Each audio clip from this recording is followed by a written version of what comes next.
नमस्कार, कंज्यूमर अड्डा में आपका स्वागत है। मैं हूं मनोज श्रीवास्तव और आज हम बात कर रहे हैं मौसम बेईमान वायरस से सावधान। दरअसल मौसम अक्टूबर के महीने में भी आप देख रहे हैं कि बारिश हो रही है देश में जगह जगह। ये है मौसम की बेईमानी। वैसे भी जब मौसम बदलता है, ट्रांजिट करता है, हम बरसात से निकलकर सर्दी के मौसम में प्रवेश करने वाले हैं, तो इस चेंज ओवर में, इस ट्रांजिशन में बीमारियां जो है ज़्यादा जकड़ती हैं और जो माइक्रो ऑर्गेनिजम्स है वो ज़्यादा सक्रिय रहते हैं। तो ये वक्त है कि अगर आप थोड़ा सा ध्यान दे दें तो आने वाली प्रॉब्लम से आप बच सकते हैं, क्योंकि अगर छोटी मोटी बीमारी भी आपको होती है तो प्रॉब्लम होती है, और अगर वो बढ़ जाती है तो बड़ी प्रॉब्लम होती है। तो आज हम इसी पर बात करेंगे। समझाने लायक बहुत चीज़ है नहीं, प्रॉब्लम जो है वो सबके सामने है। हम सोल्यूशन की बात ज़्यादा करेंगे और आज हमारे साथ हैं रेडिक्स हेल्थ केयर के चेयरमैन डॉक्टर रवि मलिक हमसे जुड़ेंगे। हीलिंग टच आई केयर अस्पताल के eye specialist doctor Piyush Kapoor भी हमसे जुड़ेंगे, क्योंकि आंखों की भी बहुत शिकायतें इस बार सुनने को मिल रही है। कंजक्टिवाइटिस बड़े पैमाने पर फैला हुआ है। और public health analyst Sameer Bhati साहब हमारे साथ हैं। शुरुआत करते हैं कार्यक्रम की भाटी साहब के साथ। भाटी साहब, आपका तो चूँकि पैथ लैब से भी आपका कनेक्शन है, तो इसलिए ये बताइए कि किस तरीके की टेस्ट हो रही है। क्या आपको लग रहा है, क्या वाकई इस वक्त बीमारियां बढ़ गई हैं, ये जो छोटी छोटी बीमारियां होती हैं, और किस तरह की बीमारियां खोजी जा रहे हैं या किन के टेस्ट हो रहे हैं? बिल्कुल बिल्कुल। देखिए, जैसा मनोज जी भी आपने बताया कि जैसे जो ये ट्रांजिशन वाला पीरियड होता है ना, कि जैसे हम समर से फिर हम मानसून की तरफ गए एंड मानसून के बाद हम पोस्ट मानसून गए और अभी पोस्ट मानसून के बाद हम विंटर्स की तरफ एंटर कर रहे हैं। पर अभी बीच में हमने देखा कि जैसे कुछ दिनों में बारिश भी हुई है। तो फिलहाल हमने देखा था कि जब मानसून के बाद में हमारे पास कुछ डेंगू के केसेस इंक्रीज हुए थे, कुछ स्पाइक आया था। पर अभी फिर से जिस तरह से ये कुछ दिनों से जो ये बारिश हुई थी, इसके बाद फिर से हमारे पास जो वायरल वेक्टर डिजीज है, जो मॉस्किटो बाइट से होती है, मच्छर के काटने से, वो एकदम से फिर से उनमें स्पाइक आया है, जिनके अंदर डेंगू के केसेस थोड़े ज्यादा देखने को मिले हैं। इसके अलावा कुछ चिकनगुनिया के केसेस भी देखने को मिले हैं और मलेरिया के केसेस भी देखने को मिले हैं। और जैसे जैसे हम विंटर्स के अंदर अभी एंटर करते हैं, तो विंटर्स में हमारे पास जिस तरह से हम देखते हैं कि ज्यादातर आपकी जो स्ट्रोक वाले केसेस है, कहीं ना कहीं वो बढ़ जाते हैं। कि जैसे हाइपरटेंशन बढ़ जाता है, ब्लड प्रेशर में जब बढ़ोतरी होती है, स्ट्रोक के केसेस थोड़े देखने को मिलते हैं। और अभी पोस्ट कोविड जैसे हम देख भी रहे थे, और अभी जैसे मौसम में भी बदलाव आया है, तो जो हमारे कार्डियक डायग्नोस्टिक वाले टेस्ट हैं, जो हार्ट के टेस्ट हैं, उनमें काफी ज्यादा बढ़ोतरी हुई है। इसके अलावा रेस्पिरेटरी इलनेस वाले, जैसे आपने वायरस की बात की, तो जो ये मौसम है,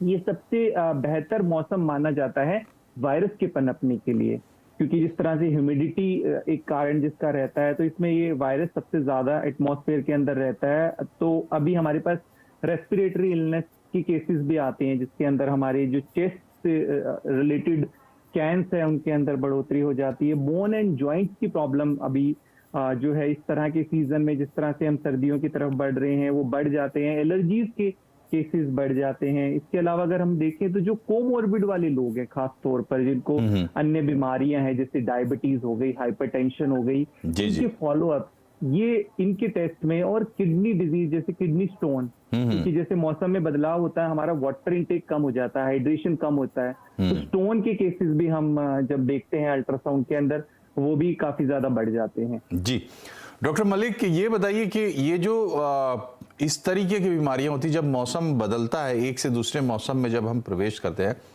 क्या हम इनसे बच सकते हैं या हमें इन बीमारियों का शिकार होना ही होना है घुमा फिरा के? जिसकी किस्मत में होगा वो बीमार पड़ जाएगा। आप क्या कहते हैं?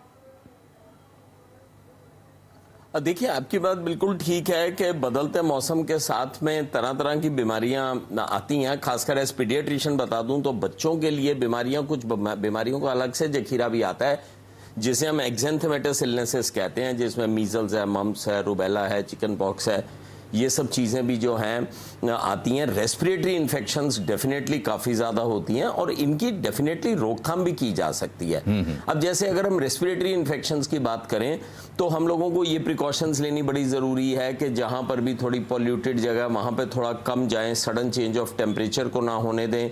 जो एस्थमेटिक्स हैं वो अपने इन्हेलर का जो है वो रेगुलर इस्तेमाल जो खासकर इस मौसम में जो है एस्थमेटिक्स को, ब्रोंकाइटिस के पेशेंट्स को, साइनोसाइटिस के पेशेंट्स को, एलर्जिक राइनाइटिस के पेशेंट्स को थोड़ी प्रिकॉशंस लेनी ज़्यादा ज़रूरी है। खासकर आने वाला 1 महीना जो है इनके लिए थोड़ा सा ख़राब होने वाला है, तो उसकी प्रिकॉशन ले सकते हैं। स्किन के पेशेंट्स को जो है परेशानियां आ सकती हैं बदलते मौसम में, वो अपना थोड़ा खास ध्यान रखें, वो बड़ा इंपॉर्टेंट है। और सबसे बड़ी बात यह है कि जो बुजुर्ग हैं या बच्चे हैं वो अपने आप को प्रॉपरली वैक्सीनेटेड रखें, क्योंकि बहुत सारी बीमारियां ऐसी हैं जो कि आजकल वैक्सीनेशन से जिनकी की रोकथाम हो सकती है। तो अगर प्रिवेंशन की बात करते हैं तो जनरल हाइजीनिक प्रिवेंशन लेने की ज़रूरत है, वैक्सीनेशन की ज़रूरत है, और डेफिनेटली अपने खान पान में भी पूरा ध्यान रखने की ज़रूरत है, अपनी ओबेसिटी को कंट्रोल करने की ज़रूरत है, और लाइफस्टाइल मॉडिफिकेशंस जो हैं वो बहुत इम्पॉर्टेंट है।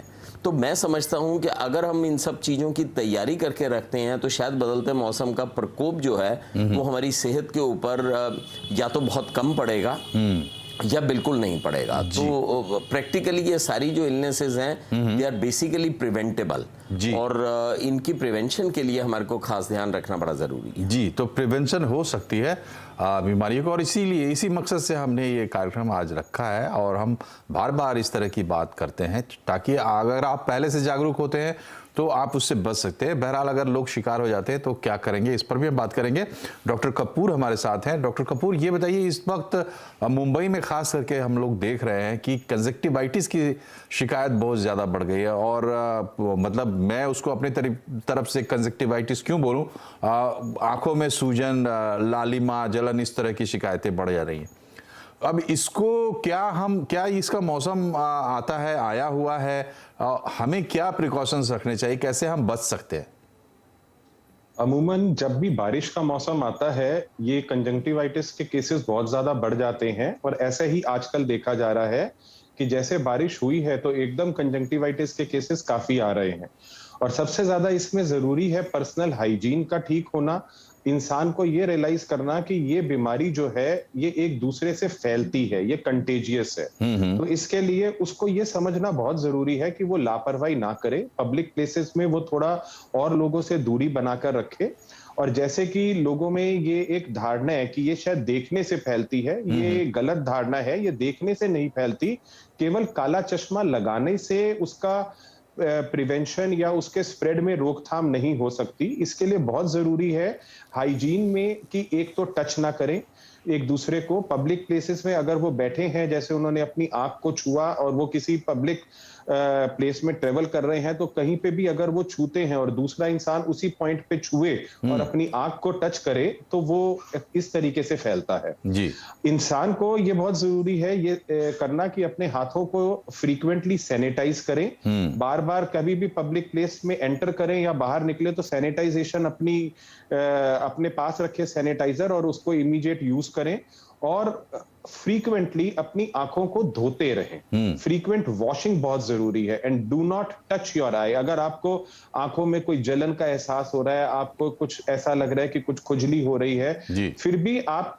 चाहते हुए भी कोशिश करें कि उसको अवॉइड करें, टच ना करें। किसी कॉटन का या किसी रुमाल का, साफ कपड़े का इस्तेमाल करके ही आंख को छुए, तो इससे आप कंजंक्टिवाइटिस को फैलने से रोक सकते हैं। जी। और जो पेशेंट है डॉक्टर साहब, जिसको हो गया है, वो कैसे देखभाल करेगा? लोग कंफ्यूज होते रहते, करना क्या है इसको, और डॉक्टर के पास भी तुरंत लोग जाते नहीं हैं, तो मतलब करें क्या, उसमें उपाय क्या है? देखिए मोस्टली कंजंक्टिवाइटिस जो है ये सेल्फ लिमिटिंग डिजीज है। ये अपने आप ही कुछ वक्त के साथ, जैसे एक वायरल फीवर आता है, ये अपने आप से ही थोड़ी देर में चली जाती है। बट इसमें हाइजीन का बहुत जरूरी एक ध्यान रखना इंपॉर्टेंट है।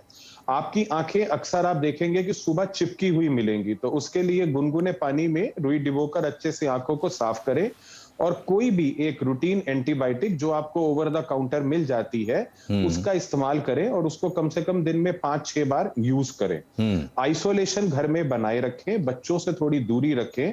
किसी भी बच्चे को जैसे बिना सैनिटाइज करे अपने हाथों को छुए ना, या औरों को भी थोड़ा गैप मेंटेन करके करें। अपने टॉयलेटरीज जैसे टॉवल है, और इन सब चीजों को अलग रखें, लोगों से मिक्स ना करें, जिससे हम प्रिवेंट कर सकते हैं कि वो एक दूसरे में फैलेगी नहीं। जी। और सबसे इंपॉर्टेंट ये है कि एक इंसान को ये रियलाइज करना कि उसको कंजंक्टिवाइटिस भी हो सकता है, और इस मौसम में जैसे समीर जी कह रहे थे, एलर्जीज भी बहुत कॉमन होती हैं। ओके। तो एलर्जी में भी आपको लालिमा मिलेगी, आंखों में अनईजीनेस मिलेगी, लेकिन कंजंक्टिवाइटिस का एक डिस्टिंग्विशिंग फीचर ये है, या उसको जो डिफरेंशिएट करता है वो ये है कि उसमें डिस्चार्ज आता है, आंखें चिपकेंगी, पीला रंग का उसमें से जैसे पस जैसा डिस्चार्ज निकलेगा, और आपकी पलकों पे मैटिंग होगी, जैसे लैशेस चिपक जाएंगी आपकी। जी। एलर्जी में ऐसा कुछ नहीं होगा, एलर्जी में सिर्फ लालिमा मिलेगी और आंख को खुजलने का दिल करेगा। जी जी। डॉक्टर मलिक, एक सवाल अभी देखिए सब